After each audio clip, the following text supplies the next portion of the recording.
જય શ્રી કૃષ્ણ. કૃષ્ણ વંદે જગતગુરુ. આપણામાંથી ઘણા લોકોને એવું થતું હશે કે ગુરુની પ્રત્યે કૃતજ્ઞતા વ્યક્ત કરવાનો એક દિવસ થોડો હોય, એના માટે તો આખું જીવન ટૂંકવું પડે.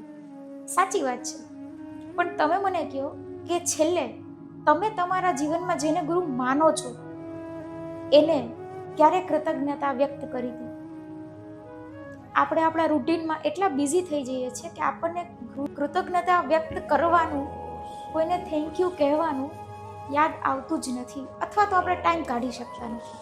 તો એના માટે સ્પેશિયલ દિવસો રાખ્યા છે, એટલે જ કે આપણે યાદ કરીને એ સ્પેશિયલ દિવસે તો એ કૃતજ્ઞતા વ્યક્ત કરીએ. તો આપણા જીવનમાં એવા જે કોઈ વ્યક્તિઓ છે જેને આપણા જીવનમાં પ્રકાશ પાથર્યો છે, આપણને જ્ઞાન આપ્યું છે, આપણે ક્યાંય અટવાયા હતા અને એમણે માર્ગ દેખાડ્યો છે, એવા બધા જ ગુરુઓને, એવી બધી જ પરિસ્થિતિને જેમાંથી આપણને કંઈક શીખવા મળ્યું છે, એ બધી જ વસ્તુઓ માટે, બધી જ પરિસ્થિતિઓ માટે અને આપણા જીવનમાં બધા જ ગુરુઓ માટે આજે કૃતજ્ઞતા વ્યક્ત કરીએ, એમને દિલથી થેન્ક યુ કહીએ. અને આજે નહીં, દરરોજ થેન્ક યુ કહીએ. જય શ્રી કૃષ્ણ.